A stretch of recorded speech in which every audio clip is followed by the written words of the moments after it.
Here's something most people never truly grasp, something governments prefer you never question, and something the financial system is carefully engineered to obscure. If you actually want to collapse an economy completely thoroughly with no way back, you don't need a single weapon, you don't need armies, you don't need warships or fighter jets or ground invasions. All you need is cheap, effortless money. Just flood people with money they never worked for, money they never sacrificed for, money that required zero effort to obtain. And slowly that entire civilization will rot from within. Silently, steadily, and then suddenly all at once. I already know your reaction. That makes no sense. That's the opposite of logic, because everything we absorbed growing up tells us the contrary. More money equals more power. More money equals a thriving economy. More money equals advancement. But that's the deception. That's the trap. Because the truth is, easy money doesn't build civilizations. It dismantles them. And the reason isn't complicated. Money is not the same thing as wealth. Money is simply a symbol of value. And the moment you detach money from value, the moment you distribute it without demanding real output or genuine effort in exchange, you shatter the relationship between action and consequence. You destroy the very mechanism that pushes human society forward. Consider it at the individual level. If I genuinely wanted to ruin your life, not physically harm you, but permanently damage your future, the most devastatingly effective thing I could do is hand you $1 million right now.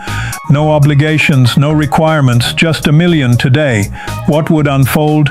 Initially, you'd feel unstoppable, invincible. Then the spending would begin. You'd gamble on things you don't understand. You'd chase decisions driven by emotion rather than logic. You'd never build real skills because you'd never need them. You'd never develop patience because cash would eliminate every obstacle instantly. And within a few short years, every dollar would vanish. And you'd be in a worse position than before. Not only financially, but psychologically, because you'd have surrendered the habits, the hunger, and the toughness that genuine wealth demands. Easy money doesn't just drain your account eventually. It hollows out your character. Now multiply that across an entire country, and you begin understanding what's been unfolding in the global economy for decades. Rewind to 1985. Japan. At that moment, Japan was an absolute powerhouse, the world's second largest economy, a nation defined by extraordinarily high savings, iron discipline, and an almost obsessive dedication to quality. Japanese workers weren't merely productive, they were the global standard. Cars, electronics, manufacturing, precision engineering. Japan was producing real, tangible things the world desperately wanted, and wealth was pouring in as a result. But that created friction. Americans were consuming Japanese products in staggering volumes. Japanese consumers, however, weren't reciprocating with American goods. A massive trade gap had opened. Capital was flowing in one direction only. And America looked at this arrangement and decided it had to change. So in 1985, the world's major economies gathered and signed what became the Plaza Accord. In essence, it forced the Japanese yen to rise sharply against the US dollar. The idea was straightforward: strengthen Japan's currency, make imports more attractive, rebalance trade. But here's what they never explained to ordinary Japanese citizens. When you artificially supercharge a currency while simultaneously drowning a system in liquidity, you don't manufacture real prosperity. You manufacture the sensation of prosperity, a convincing illusion with nothing underneath. And that's precisely what unfolded. Credit became nearly free. Borrowing required almost no effort. Interest rates collapsed. And when money becomes that accessible, human psychology transforms. People abandon long-term thinking. They stop evaluating whether investments make genuine sense and simply ask whether prices are climbing. And in late 1980s Japan, everything was climbing.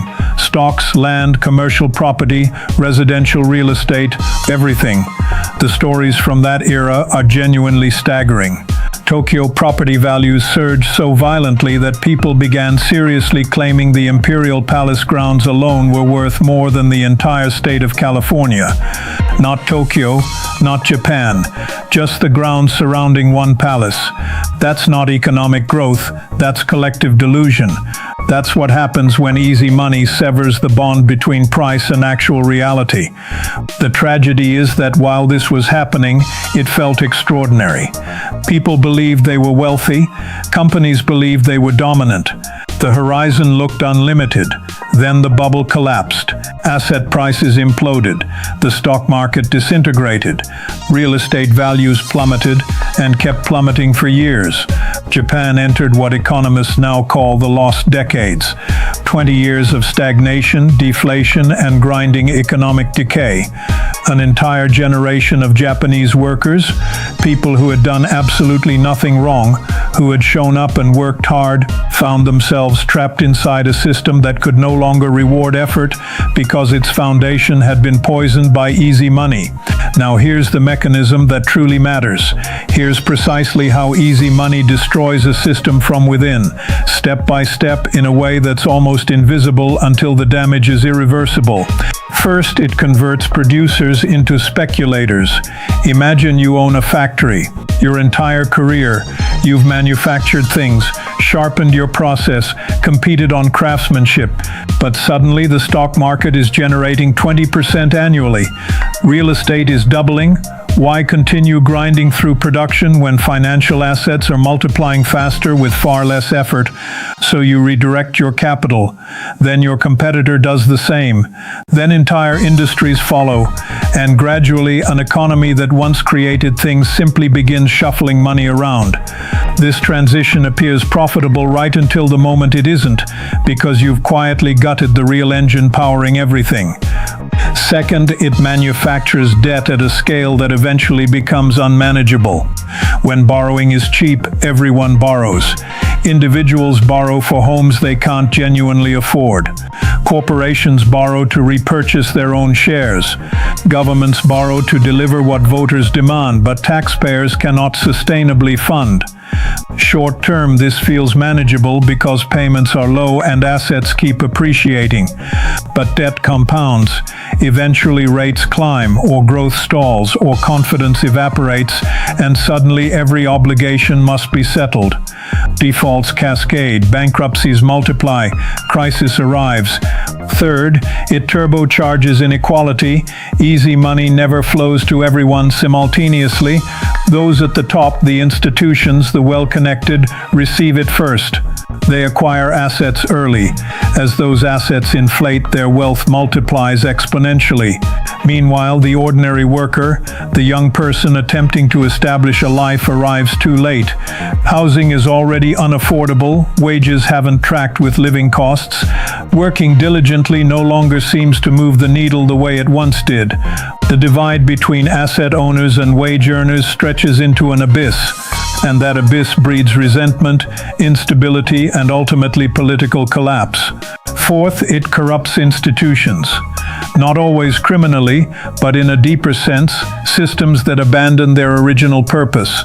When enormous capital floods a political system, governments stop defending citizens and start defending asset prices. Policy gets written to sustain market valuations rather than to reward genuine productivity. Central banks grow dependent on perpetual intervention. The feedback loop becomes self-reinforcing, a machine that exists primarily to sustain itself regardless of what it's inflicting on actual human beings living inside it. And fifth, the most alarming consequence of all, it cannibalizes the future. When housing is out of reach, young people can't establish roots. When they can't establish roots, they postpone families. Birth rates decline. Social investment collapses. An entire generation comes of age believing the system is rigged against them, that the path their parents walked no longer exists. And when a generation abandons that belief, a nation loses something it cannot easily recover. This isn't only Japan's story. Study the Asian financial crisis of 1997. Thailand, Indonesia, South Korea. These nations had easy access to cheap foreign capital. Money flooded in, it poured into speculative real estate and dangerously leveraged investments. When currency pressure hit, everything unraveled nearly overnight. Debt denominated in foreign currencies exploded in local terms. Economies that appeared solid went insolvent within months. Examine 2008. American banks were distributing mortgages to borrowers who clearly couldn't repay them. Not from generosity, but because so much capital existed in the system that it demanded somewhere to go. These loans were packaged, leveraged, and sold globally. It was marketed as financial innovation. It was actually desperation. Too much money chasing too few legitimate opportunities, so people began manufacturing illegitimate ones and labeling them legitimate. When defaults began cascading, the entire structure collapsed. And how did the world react to 2008? By doubling down on the same approach. Interest rates dropped to zero, trillions were conjured and injected into financial systems worldwide. Markets recovered, asset prices soared, but real wages for ordinary people barely moved. Real productivity growth decelerated. The underlying disease wasn't treated. It was temporarily suppressed with larger doses of the same poison that caused it. So here we stand. Financial markets increasingly divorced from economic reality. A global architecture built on compounding layers of debt. Asset prices propped up not by genuine growth but by relentless intervention. Inequality at levels unseen in a century, and a generation of young people worldwide working harder than ever while falling further and further behind. Does that trajectory sound sustainable to you? Because history has a remarkably consistent answer. Easy money breeds bubbles. Bubbles always detonate, and when they detonate, the people who suffer most are never the ones who profited most on the way up. The lesson isn't sophisticated. Real wealth emerges from real production. Real strength emerges from real discipline. Real prosperity comes from building things, solving problems, generating genuine value. Any society that surrenders its productive identity for a speculative one is consuming its own tomorrow.